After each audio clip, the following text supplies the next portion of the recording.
The Galactic Council chamber buzzed with activity as delegates from 27 species moved about. Some spoke in hushed tones while others argued openly. The massive crystal table dominated the center of the room, its surface displaying star maps and disputed territories in glowing blue light.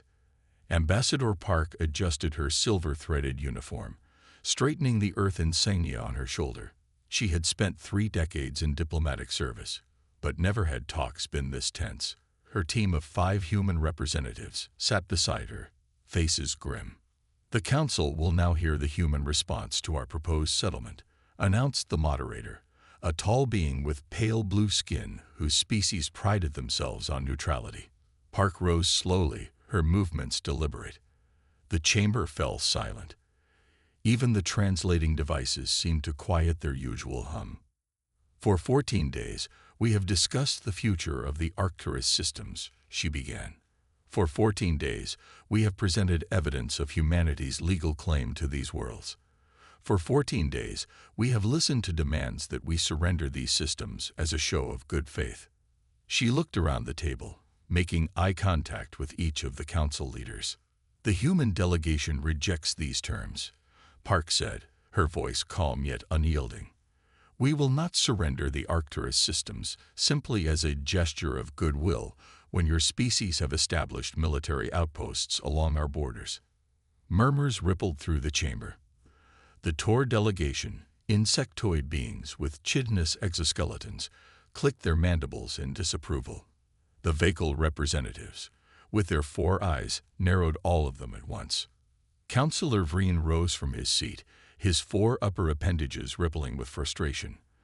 The jelly-like substance that formed his body turned a darker shade of purple, a sign of anger among his kind. "Perhaps humans are not ready for galactic cooperation," he said, voice oozing with condescension. "Perhaps they are too young a species to understand compromise." Park's assistant, Song, passed her a data tablet. She glanced at it briefly. A message from Earth Command. "Stand firm. We are prepared for Contingency 7. Park nodded almost imperceptibly.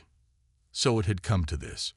After centuries of trying to fit into the galactic community, humanity would now walk its own path. "What the Council calls compromise," Park replied, "is merely submission dressed in diplomatic language. You ask us to give up resource-rich systems that rightfully belong to humanity. Systems where humans have lived for generations. Systems we have defended against pirates and natural disasters while the Council offered no assistance." The moderator stepped forward. "Ambassador Park, please remember the rules of diplomacy. Accusations are not helpful at this stage." "Neither is pretending this is a fair negotiation," Park countered. "The Arcturus systems are just the beginning. Next, you'll demand New Eden, then Proxima Centauri, until humanity is confined to Earth and a handful of 4 colonies." The Dren representative, a being resembling a tall human but with golden skin and 4 arms, spoke up. "That is baseless speculation, Ambassador. The Council only seeks balance." Park opened her tablet and projected images onto the crystal table. They showed military installations near human borders, bases built by various Council species that had never been officially acknowledged. "Is this your idea of balance?" she asked. "These bases were built in secret, violating 3 separate treaties. Yet you speak to us of trust and cooperation." The Council chamber fell silent. Several representatives shifted uncomfortably in their seats. They had not expected the humans to have this intelligence. Councillor Vreen recovered first. "These are defensive measures only, taken because human expansion has been aggressive and unpredictable. Expansion into unoccupied systems, as permitted by the Frontier Treaty of 2187, Park corrected. A treaty signed by everyone in this room." She closed her tablet and looked at her team. They all gave slight nods. The decision was unanimous. Park stood straighter, squaring her shoulders. "For 300 years, humanity has attempted to integrate into the galactic community. We have compromised. We have yielded. We have repeatedly agreed to unfavorable terms in the hope of eventually being treated as equals. She began collecting her documents with deliberate precision. Her team followed suit, packing their materials. "What are you doing?" asked the moderator, alarm evident in his voice. "Humanity will no longer participate in negotiations where our concerns are dismissed and our sovereignty threatened," Park announced. "We withdraw from these talks." The chamber erupted in protests. The Vacal delegation rose from their seats, all shouting at once. The Tor representatives clicked so loudly their translators couldn't keep up. Even the usually reserved Kel made their displeasure known with sharp whistles. "You cannot simply leave." Councillor Vreen's body now pulsed bright purple. "The Council has not dismissed you." Park looked at him calmly. "The Council no longer has authority over humanity. As of this moment, I am instructed to inform you that Earth and all human colonies are withdrawing from the Galactic Council and all associated treaties." The uproar grew louder. Some representatives stood, others pounded on the crystal table. The moderator tried in vain to restore order. "This is unprecedented," shouted the Dren representative. "No species has ever left the Council." "Then we are honored to be the first," Park replied. She nodded to her team, who formed a protective circle around her as they moved toward the chamber doors. The Tor delegation blocked their path, mandibles clicking threateningly. "Move aside," Park said firmly, "unless you wish to add assault of diplomatic personnel to today's events." After a tense moment, the Tor representatives stepped back. The human delegation continued their exit, back straight, faces forward. As they reached the doors, Park turned one last time to address the Council. "You believe humanity would always bend. You were wrong. When we return to this chamber, if we return, it will be as equals, not supplicants." The massive doors slid open, and the human delegation walked out. Behind them, the chaos continued as the Council tried to process what had happened. As they boarded their shuttle, Song turned to Park. "They don't believe we're serious. They think we'll be back tomorrow with an apology." Park looked out the viewport at the massive Council station slowly receding from view. "They'll learn soon enough. Send the signal to Earth Command. Initiate Protocol Exodus." No one in the Council chamber could have imagined what would follow. No one could have predicted that within 24 hours, humanity would disappear from the galactic stage entirely. And no one was prepared for how quickly the carefully balanced galaxy would descend into chaos without them. Admiral Kim stood motionless on the observation deck of the carrier Dauntless, his hands clasped behind his back.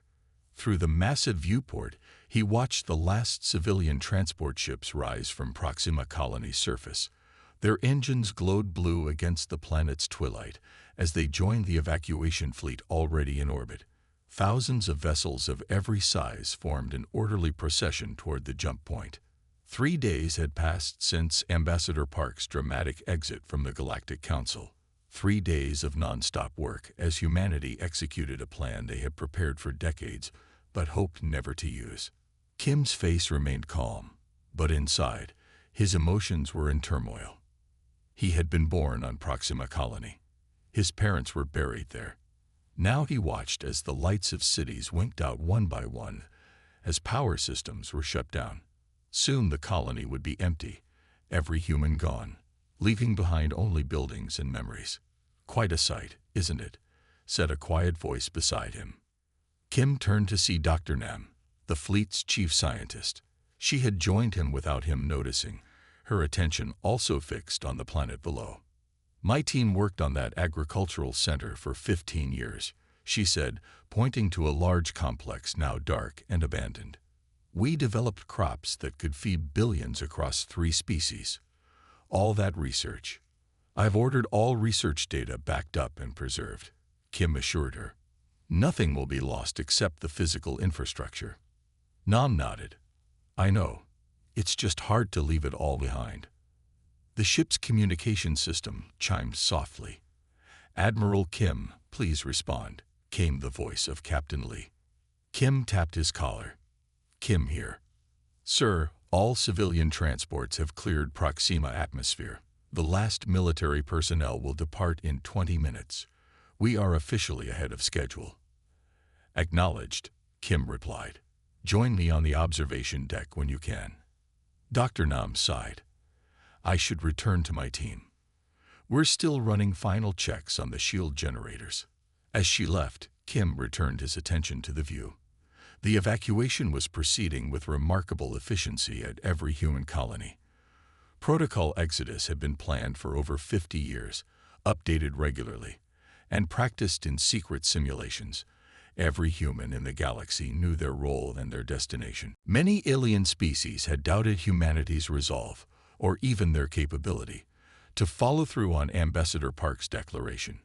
They were about to be proven wrong. The door slid open as Captain Lee entered the observation deck. She stood at attention briefly before Kim gestured for her to relax.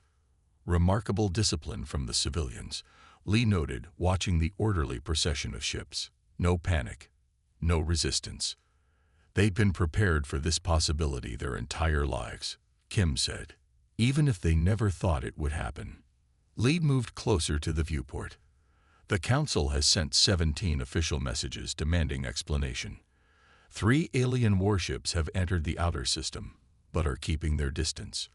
They're confused, Kim replied. They expected anger, perhaps even military posturing. They don't understand this silent withdrawal. A small alert appeared on Lee's tablet. She studied it briefly. Sir, Earth Command reports all core worlds are ready. They await your confirmation to proceed with final phase. Kim took a deep breath. This was the moment of no return. Once the shields activated, humanity would be cut off from the galaxy, isolated but protected while they implemented the next stage of their plan. Send Earth Command my authorization, he said. Activate Protocol Exodus. Final phase. Lee tapped her tablet, sending the command. Message sent, sir. Shield activation will commence in 30 seconds, synchronized across all human territories. Kim nodded. Let's hope we're making the right choice. Meanwhile, across the galaxy, an emergency session of the Galactic Council was underway. Representatives from 26 species argued loudly about how to respond to humanity's sudden withdrawal from all shared territories. This is nothing but a negotiating tactic, insisted Councillor Vreen, his appendages waving dismissively. Humans are emotional creatures. They will return when their anger subsides. The Dren representative disagreed. Our intelligence suggests this is a coordinated action. Human ships are gathered around every colony. Military vessels have taken defensive positions. Defensive positions, scoffed Vreen. Against whom? No one has threatened them with force.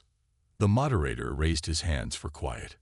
We have established communication with Earth. Ambassador Park has agreed to address the Council. The large screen at the front of the chamber activated, showing Park seated at a desk. The Earth insignia was visible on the wall behind her. Councilors, she began, her voice formal and detached. I speak to you now to confirm that humanity's withdrawal from Council space is proceeding as planned. By tomorrow, no humans will remain in disputed territories. This is absurd, interrupted Vreen. You cannot simply. We can and we are, Park continued calmly.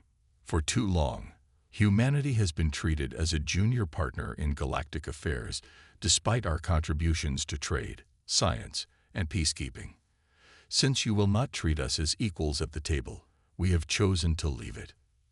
The moderator stepped forward. Ambassador, surely we can reach a compromise. The Council is prepared to reconsider its position on the Arcturus systems. Park's expression remained unchanged. It's too late for that.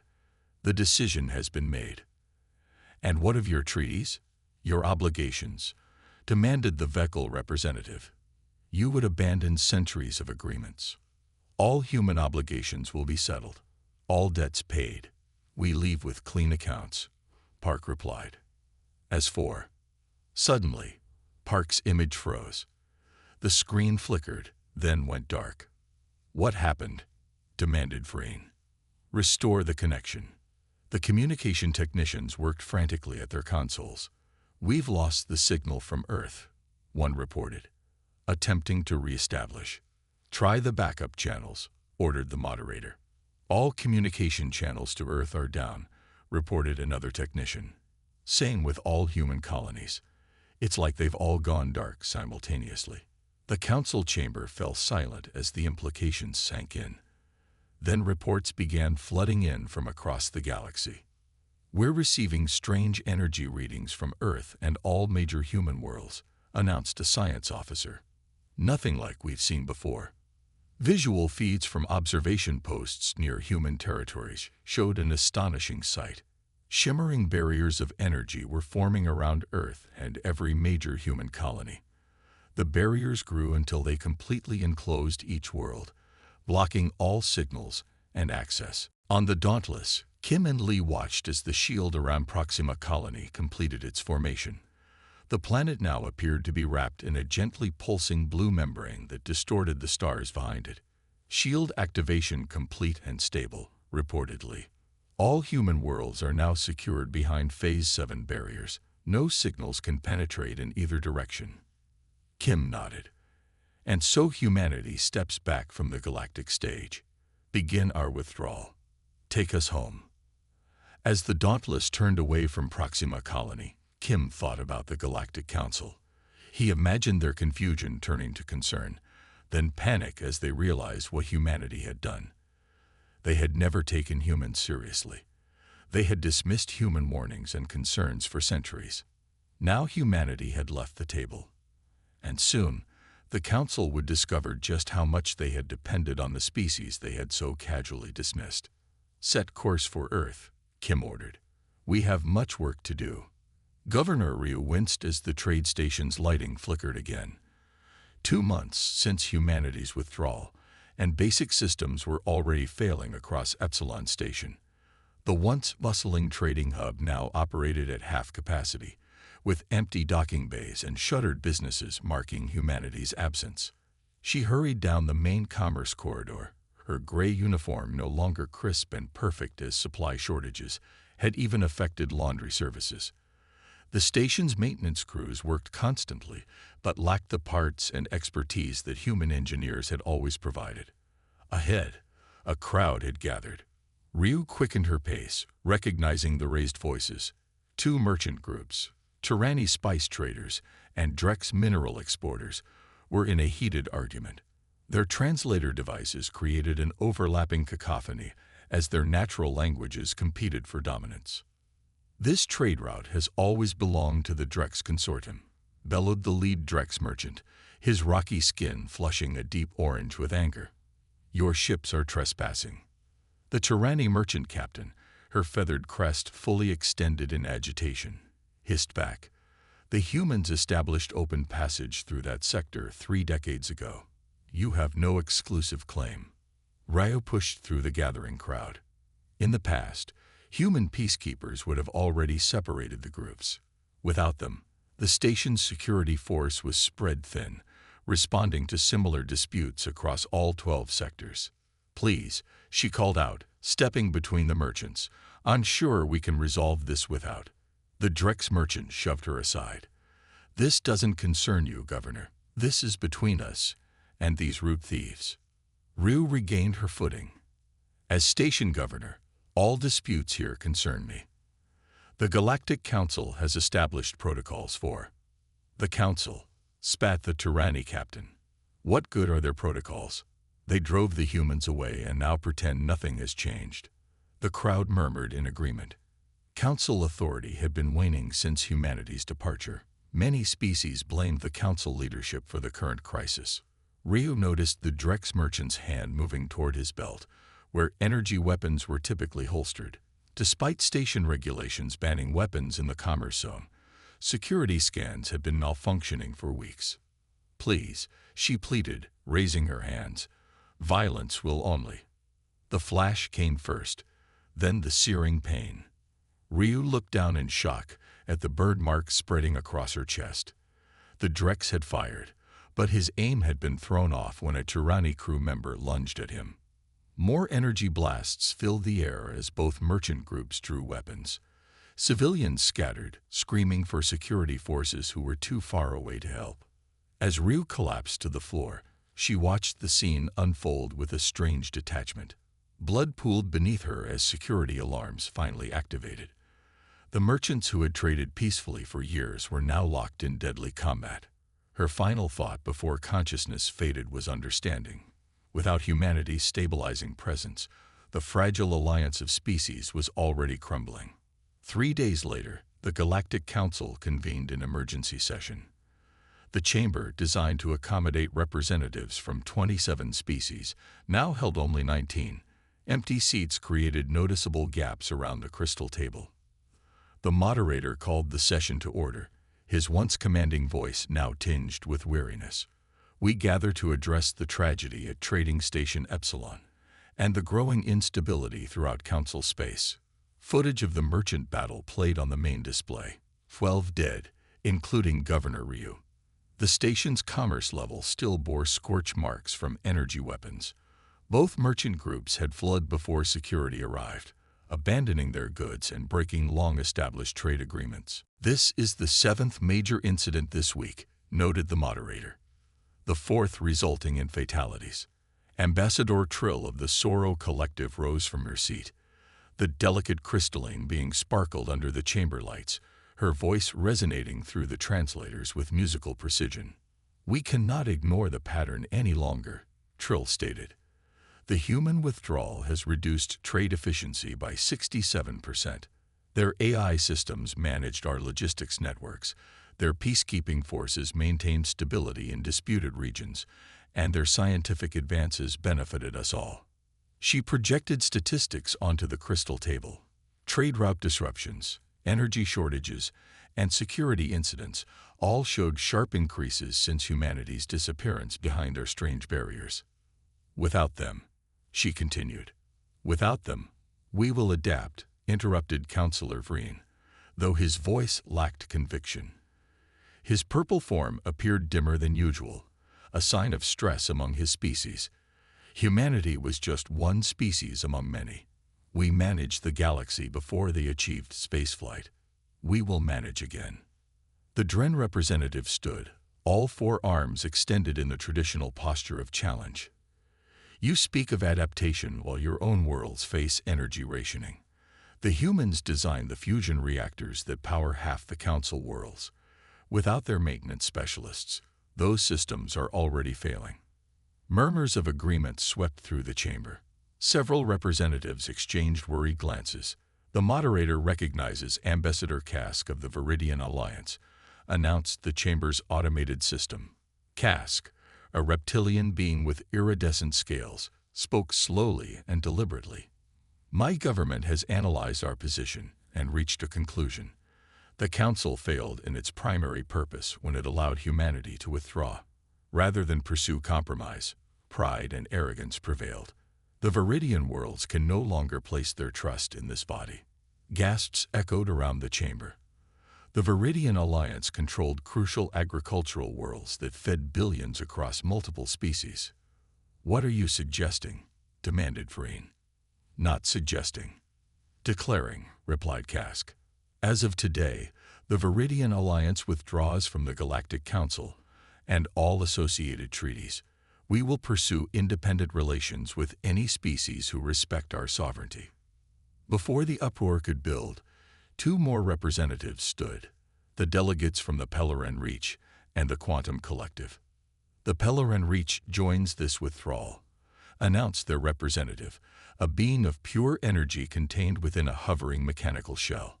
"As does the Quantum Collective," added their delegate, a hive mind speaking through a humanoid avatar. The chamber descended into chaos as accusations flew. Council guards moved to strategic positions as tensions escalated. The moderator pounded his ceremonial staff against the floor, the sound amplified to cut through the noise. "Order. I will have order." Gradually, the shouting subsided, but the damage was done. The 3 withdrawing delegations gathered their materials and began moving toward the exits. "This is merely a temporary setback," Vreen insisted, though few seemed convinced. "Return to your seats so we may discuss this reasonably." Ambassador Trill watched the departing representatives with growing alarm. "Don't you understand what's happening? We're following the humans into isolation, just when we should be uniting. The Viridian representative paused at the doorway. Perhaps you should have considered that before dismissing humanity's concerns. They were right about this council. It serves only those who already hold power. After the 3 delegations departed, a heavy silence fell over the chamber. The remaining representatives looked at one another with suspicion and fear. That night, in private chambers across the council station, delegates sent urgent messages to their homeworlds. By morning, 3 more species had announced their withdrawal. The Galactic Council, the proud alliance that had maintained peace for centuries, was unraveling thread by thread. Far away, behind their shimmering barriers, humanity worked in isolation, unaware of the chaos they had left behind, or perhaps, as some council members feared in their darkest moments, that had been their plan all along. Han guided his small ship through the floating debris with careful movements. Chunks of metal and broken station parts drifted silently in space. 1 year ago, this had been New Horizon Colony, home to over 30,000 beings from 12 different species. Now it was just another battlefield, destroyed in the war between the Drex Confederation and the Tyranny Expanse. His ship had no markings. No flags or symbols showed which world it came from. Its dark hull absorbed scanner signals, making it nearly invisible to most detection systems. This stealth was necessary for his mission. Approaching the main habitat ring, Han said quietly into his communication device. Scans show significant structural damage, but partial life support still active in sections 7 through 9. The response came immediately through his earpiece. Proceed with caution. Beware of automated defense systems. Han slowed the ship as he approached what remained of the habitat ring. Once a beautiful circular structure where colonists lived and worked, it was now split open like a broken toy. The artificial gravity had failed in most sections, causing furniture, personal belongings, and worse things to float freely in the exposed areas. His ship's specialized scanner beeped softly. "I got life signs," he reported, studying the display. "Faint but stable. Looks like 12 individuals. Most readings suggest smaller body mass. Children, most likely." "Can you reach them?" asked the voice from Earth Command. Han studied the approach vectors. "Yes, there's a docking port still intact near their location. It will be a tight fit, but I can make it work. Proceed with extraction. Remember protocol. No contact with local authorities or military vessels. These survivors don't exist according to official records." Han acknowledged and guided his ship toward the damaged docking port. As he approached, he saw scorch marks around the station's exterior, signs of energy weapon impacts. The war had reached this peaceful colony with devastating speed after the power vacuum left by humanity's withdrawal. Once docked, Han sealed his environmental suit and checked his equipment. He carried medical supplies, emergency rations, and a small defense weapon. Though he hoped not to use it, the airlock cycled, and he entered the broken station. The silence inside was eerie. Emergency lighting cast red shadows across the corridors. Han moved carefully, following his scanner's guidance. The artificial gravity worked sporadically, normal in one section, then suddenly gone in the next. He adapted his movements, pushing himself along in zero-gravity areas with practiced ease. After 20 minutes of navigation through damaged corridors, Han reached a sealed door with a functioning power indicator. His scanner confirmed the life signs were just beyond it. He connected his suit's computer to the door's control panel and bypassed the security protocols. The door slid open halfway, then stuck. Han squeezed through the gap and entered what had been the station's school. 12 pairs of eyes turned toward him. Frightened, wary, but with a flicker of hope. There were 10 children of various species and 2 adults. They had created a small camp in the school's central area, using classroom materials to build shelters. A jury-rigged power supply connected to emergency lighting. One adult stepped forward. A Pellerin teacher, her energy form flickering weakly within her containment suit. "Are you human?" she asked hesitantly. Han nodded. Yes, I've come to help you. The second adult, a Dren with two of his forearms bandaged, looked suspicious. Impossible. The humans vanished behind their barriers. No one has seen them for a year.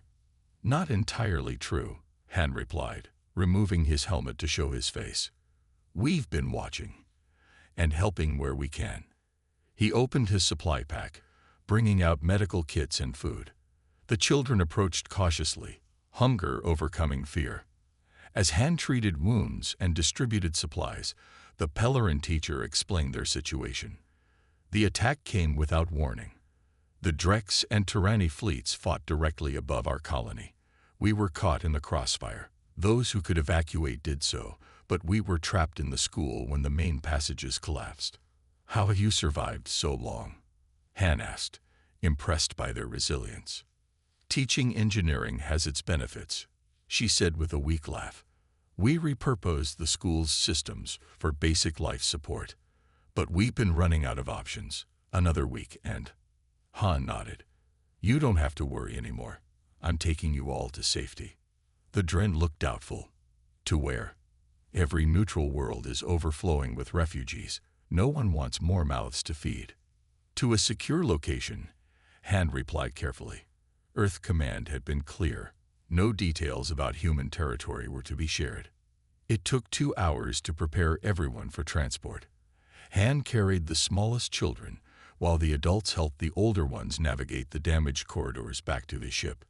Once everyone was aboard, he initiated departure procedures. As his ship pulled away from the ruined colony, one of the children, a small vehicle girl with 4 eyes, asked, "Why did everyone start fighting when the humans left?" Han had no simple answer for her. How could he explain complex political failures to a child? How could he tell her that humanity had seen this coming for decades, but had been powerless to prevent it within the council system? Sometimes, he said finally, when one thing changes, everything else changes too. We hoped it wouldn't happen this way. His communication system alerted him to an incoming transmission. Report status, came the voice from Earth Command. I found them, Han reported through the secure channel. 12 survivors, mostly children. Extract them quietly, came the response. No contact with local authorities. Already underway, Han confirmed. Estimated arrival at Waypoint 7 in 43 hours. Good work. You're the 3rd successful extraction today. Han knew his mission was one of hundreds launched from behind the human barriers. Silent, unauthorized rescue operations for innocent victims of the spreading galactic conflict. Each ship saved only a few, but together they had rescued thousands. It wasn't enough, but it was something. As Han's ship accelerated away from the debris field, a Tyranny patrol vessel appeared on his long-range scanner. He activated his stealth systems and changed course, disappearing into the darkness of space before they could detect him. On what remained of the Galactic Council station, Counselor Vreen moved carefully through dimly lit corridors. The emergency lighting flickered constantly, casting moving shadows that made him nervous. His gelatinous body pulsed with stress colors as he approached the council chamber. Once magnificent, the chamber now looked shabby and neglected. Only 7 representatives sat around the crystal table designed for 27. The empty seats served as a constant reminder of their failures. The emergency generators will fail within 15 days, reported the station's chief engineer, a Dren whose 4 arms showed signs of burns from attempting repairs. The fusion reactors are operating at 23% efficiency and declining daily. Vreen's body darkened with frustration. I was promised solutions, not more problems. Surely someone can repair these systems. The engineer spread his 4 arms. The reactors were designed with human components. The maintenance protocols required their specialized knowledge. We've tried adapting other technologies, but the integration fails every time. The remaining council members exchanged worried glances. Without power, the station would become uninhabitable. It would be the final symbol of the council's collapse. Perhaps, suggested the Sora representative cautiously, it is time to consider directly contacting the humans. Silence fell over the chamber. No one had succeeded in penetrating the strange barriers that surrounded human space. All attempts at communication have failed. And amid our failure, Vreen's body rippled with indignation. Never. We will find another solution. As they argued, the lights flickered again, staying off longer this time before reluctantly returning to their dim glow. Like the council itself, they were fading slowly but inevitably. Outside the station, the once busy space lanes were nearly empty. Trade had collapsed. Wars raged across multiple sectors. And no one knew that human ships moved silently through it all, watching, rescuing, and waiting. The massive barriers that had surrounded Earth and all human colonies for 5 years began to shimmer and pulse. Across the galaxy, scientists and military vessels that had been studying these impenetrable shields for years recorded unusual energy readings. The barriers flickered, then suddenly dissolved like morning mist under a rising sun. Ships from dozens of species had maintained watchful positions near human space. Their sensors now detected thousands of vessels emerging from Earth orbit, massive ships of unfamiliar design, their hulls gleaming with a material never seen before. On the remnants of the Galactic Council station, now operating on emergency power and inhabited by representatives from only 6 species, alarms sounded as communication systems activated automatically. Unknown signal broadcasting on all frequencies, reported a technician, surprise evident in his voice. It's coming from Earth. Counselor Vreen, one of the few original council members who remained, moved his aged purple form toward the main viewing screen. "Show it," he ordered, his voice carrying none of the confidence it once had. The screen flickered to life, showing Ambassador Park. She looked older but stood straight and proud, her silver-threaded uniform replaced by clothing made from a fabric that seemed to shift colors with her movements. She stood in a chamber unlike anything seen before, walls that appeared to be living crystal, technology that defied understanding. "To all species of the galaxy," she began, her voice clear and strong. "Humanity withdrew not in anger, but in necessity. We needed time to prepare. The old council failed because it was built on dominance rather than cooperation. We offer a different path." The broadcast shifted to show massive ships departing Earth's orbit. Unlike military vessels, these were clearly humanitarian in nature, their designs open and their purposes obvious from their external configurations. Medical facilities, agricultural systems, power generation technology. For 5 years, we have worked in isolation, developing technologies and systems that can address the fundamental problems that plagued our shared galaxy, Park continued. We have also continued our observation of galactic affairs. We know of the wars, the suffering, the collapse of trade networks, and the failure of critical systems. The broadcast showed images from across the galaxy, refugee crises, battles between once peaceful species, worlds plunged into darkness as power systems failed. Then it showed something unexpected, human stealth ships rescuing civilians from war zones. "Even in our withdrawal, we never abandoned those in need," Park explained. "Our agents have saved over 50,000 civilians of various species from conflict zones. These refugees have been cared for in special facilities and will now be reunited with their people." In a small vessel at the edge of former council space, Han watched the broadcast with a group of refugees he had rescued over the years who had chosen to join his crew. They exchanged looks of relief and hope. Their secret work would finally be understood. On dozens of war-torn worlds, the broadcasts continued. Park's voice reached bunkers where civilians hid, military command centers where exhausted officers plotted their next desperate moves, and refugee camps where millions lived in squalor. "We will help rebuild what has been destroyed," Park continued. "But we will only ally with those who truly wish for peace based on mutual respect. The Aurora Compact we propose is founded on principles of equality, mutual aid, and genuine cooperation." The broadcast outlined the basic principles of this new alliance. Each member would have equal representation, regardless of size or power, resources would be shared fairly, and disputes would be resolved through new mediation systems designed to ensure true equity. Our ships carry supplies, medical aid, and new technologies freely given to any world that suffers, whether they join us or not. But sustainable partnerships will only be formed with those who accept the fundamental principles of the compact. On the dying council station, Vreen's body pulsed with dark colors of distress. They come back now, when everything is broken, and offer to save us on their terms. The arrogance.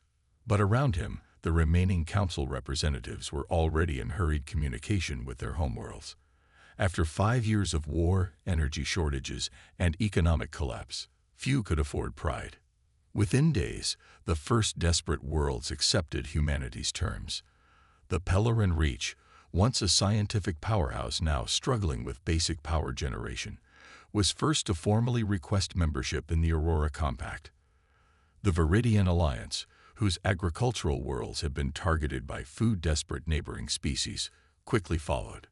Human ships arrived at these worlds carrying not just aid but new technologies, fusion systems that could be maintained without human expertise, agricultural methods that increased yield tenfold, medical treatments for diseases long thought incurable. As word spread of these miraculous advancements, more worlds joined. Each new member strengthened the compact, creating a network of mutual support that began to stabilize entire sectors. Those species that had most strongly dismissed humans, particularly Counselor Vreen's people, found themselves increasingly isolated. Their former allies chose survival and progress over old loyalties. They planned this all along. Vreen raged to an almost empty council chamber. They wanted us to fall so they could return as saviors. His words echoed in the vast space, heard by almost no one. The station's power finally failed completely that night, marking the end of the old order. 6 months after humanity's return, representatives from 17 species gathered on a newly constructed neutral station at the borders of what had once been disputed space. The station itself was a marvel of engineering, a living structure that grew and adapted to its inhabitants' needs, powered by energy systems that seemed to defy known physics. Ambassador Kang, who had taken over leadership of human diplomatic efforts from the now-retired Park, stood at the center of the chamber. Unlike the old council room with its hierarchical arrangement, this chamber was circular with all seats at equal height and distance. Today we formalize what we have already begun in practice, Kang said, looking around at the diverse representatives. The Aurora Accords will establish not just peace, but true partnership among our peoples. One by one, representatives approached the central platform. Each placed their hand or appropriate appendage on a crystal surface that adapted to their biology. As each did so, their species' written language appeared in the air above, their agreement recorded in their own words rather than a standardized format. The Accords established principles that would have been unthinkable under the old council: non-interference in cultural matters, equal representation regardless of economic or military power, requirements for mutual aid, and joint defense that protected all members equally. When the signing was complete, Kang led the representatives to the station's observation deck. Outside, ships from all 17 species floated in formation, not a military display but a symbol of their new unity. 5 years ago, humanity left the table when talk proved futile, Kang said quietly to the Pellerin representative beside him. Many thought we abandoned the galaxy out of anger or selfishness, and instead you were preparing to save it, the Pellerin replied, her energy form glowing brightly. Though perhaps in a way none of us expected. Kang smiled. The old saying is that sometimes you must lose something to understand its value. We gambled that our absence would reveal the flaws in the old system more clearly than our arguments ever could. As they looked out at the ships, vessels of transportation, science, and healing rather than war, Kang felt a deep satisfaction. The galaxy had nearly broken itself, but from that breaking came the possibility of something stronger. In his office on Earth, Admiral Kim reviewed reports from across former Council space. Reconstruction was proceeding rapidly, with new human technologies accelerating the process. Former enemies now worked side by side, rebuilding worlds they had once fought over. There was a soft chime as his door opened. Ambassador Park entered, now serving as an advisor rather than an active diplomat. Was it worth it? She asked without preamble. All the suffering while we waited. Kim considered the question carefully. We saved who we could. We prepared as thoroughly as possible. And now we build something that might actually last. Park nodded slowly. The Aurora Compact. Named for a new dawn. A fitting name, Kim replied. When talks broke down, humanity left the table, and the galaxy fell into chaos. But from chaos comes opportunity for real change. Outside his window, Earth shone bright and unburdened, no longer hidden behind barriers but open to a galaxy that had learned, through painful experience, the true value of cooperation.